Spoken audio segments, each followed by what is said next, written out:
South Africa's state-owned freight company Transnet has announced plans to outsource its Durban-Johannesburg container corridor.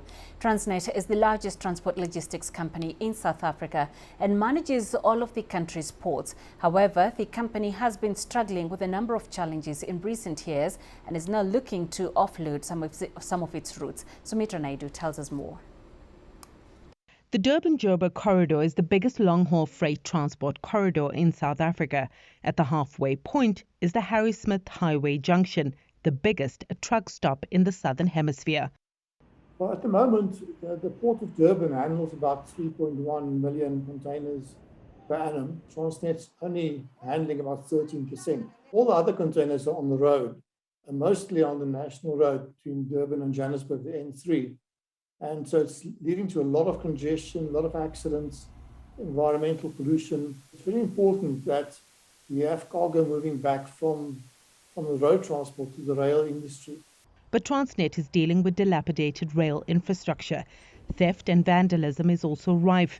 The company says it doesn't have the money to invest in improvements. It now wants to lease the Durban-Johannesburg corridor for 20 years.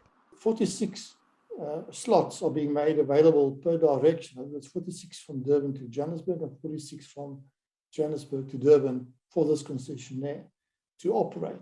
But it's estimated that up to 4.6 million of these containers could be moving by road by 2032.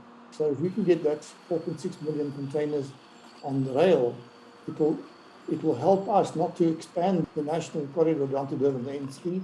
The Rail Industry Association is not in favour of a public-private partnership. Our infrastructure is in a bad state, but is in a bad state that can still be used. Transnet will then earn access fees, which are equivalent to toll gate fees, then generate an extra revenue. That revenue then they will then reinvest it into the infrastructure. This is one entrance to the City Deep container terminal. It is the largest inland port in the country, but the majority of containers that come through here arrive by road.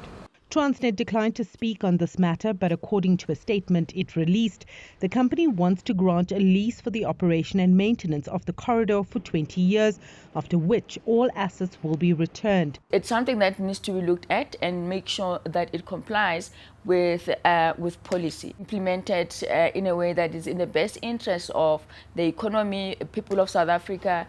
Transnet is hoping to have a short list of potential partners by the end of April. The successful company will also have to take over 3,500 staff that currently work across the corridor. Sumitra Naidu, CGTN, Johannesburg, South Africa.